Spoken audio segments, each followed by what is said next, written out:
Philosophizing doodle, yeah!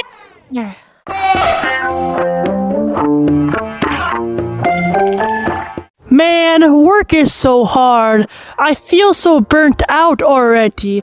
Hey, kangaroo, why are you still trying to carry that rock? What is the point? The point? Shouldn't work be point enough? I don't know, kangaroo. Let's ask Philosophizing Doodle. Sure, guys, I can explain why kangaroo is trying to carry the rock by looking at how work functions in her everyday life. You wake up, work 8, 10, maybe 12 hours.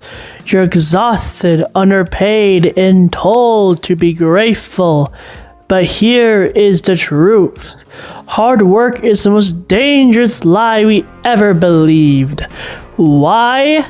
Because the system doesn't value your work, it only values control over it. And that control comes from one myth: supply and demand. Two philosophies have shaped how we see work. Materialism, that says labor creates value, and idealism says that scarcity creates value through supply and demand. Joseph Stiglitz once said, "If no firm offers more than 50 cents, that's what the market says you're worth. Not your effort, not your sacrifice, just your replaceability." But let's be honest. When you buy a coffee, do you ask how long the barista worked on it? No, you just look at the price. And guess what? Businesses set prices, not workers. So labor becomes invisible and value becomes profit. What about idealism? Surely value is derived from scarcity, right?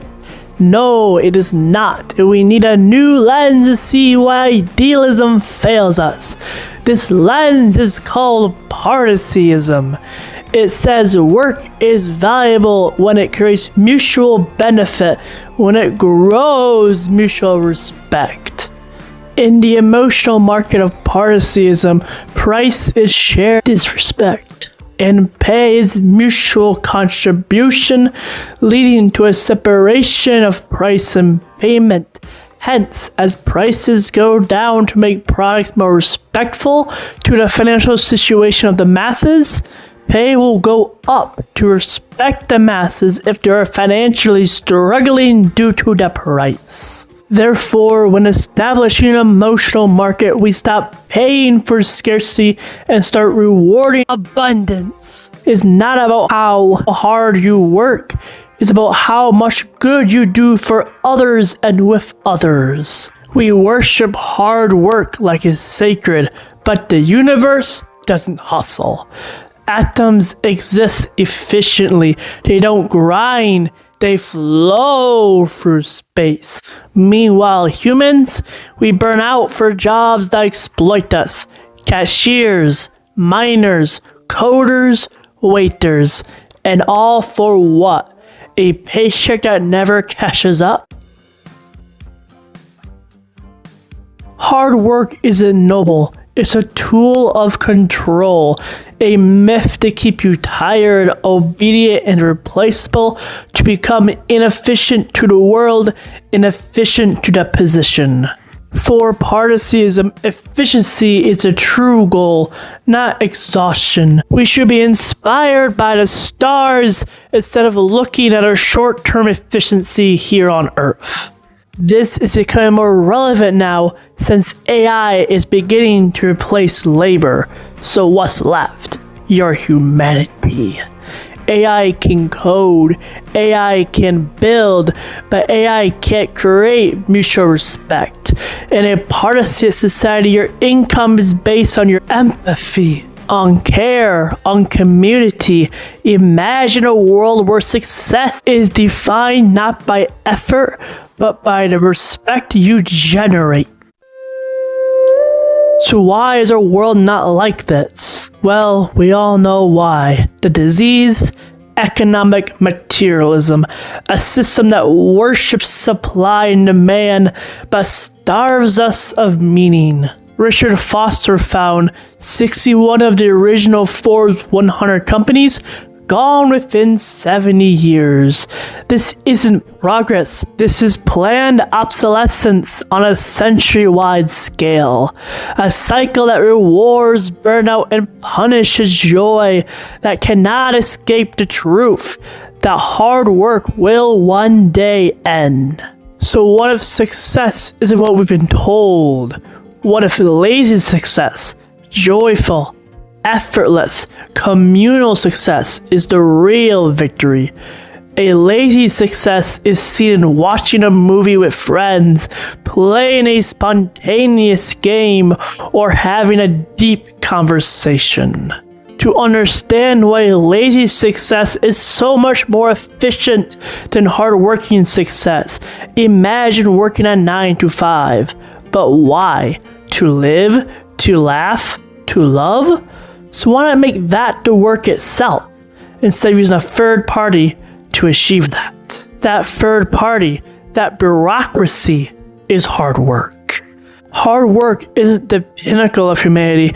It's the most inefficient system imaginable for humanity.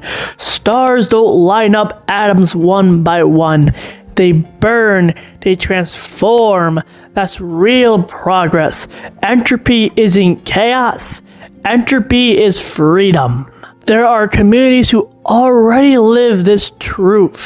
Simon Holt says the emphasis is on celebrating abundance, not giving back. No ledgers, no thank yous, just mutual care in of itself. It is not perfect, but it is more human than any Wall Street algorithm can ever be. I saw it firsthand. On a mission trip to North Carolina, we built showers for volunteers. When I showered, it hit me. That water wasn't mine. That moment wasn't earned alone. It was communal. Every tile, pipe, drop came from others. That's when I realized success is never individual, it is always mutual. Also, while volunteering in North Carolina, I noticed that the way we were told to work reflected people's personal views and respect they control. I realized that instructions often show who holds power. Instead, instructions should come to what the work actually needs. If someone needs fixing, fix it on your own. If a tool is needed, get it on your own. Give directions only when necessary to build trust. Too few instructions cause confusion. Too many limit creativity.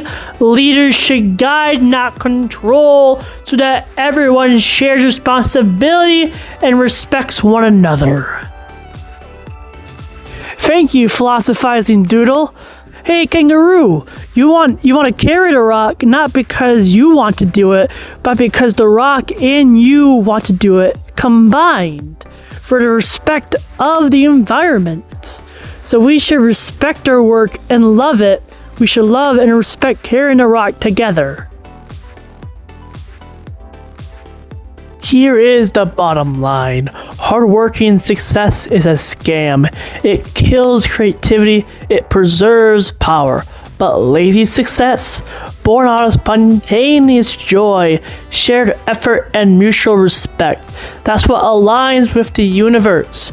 You weren't born to be a cog in someone else's profit machine. You were born to love, to rest, to respect, and be respected. And if hard work can't be like us, then hard work is not for us. This is not to say never work, but to view work as a balancing force and not an end-all be-all force. As you just said, seek the kingdom of God above all else, and everything you need will be given to you. So maybe it's time we stop fighting entropy and start living in it, and the rest will develop throughout our lazy success to form a better world for all.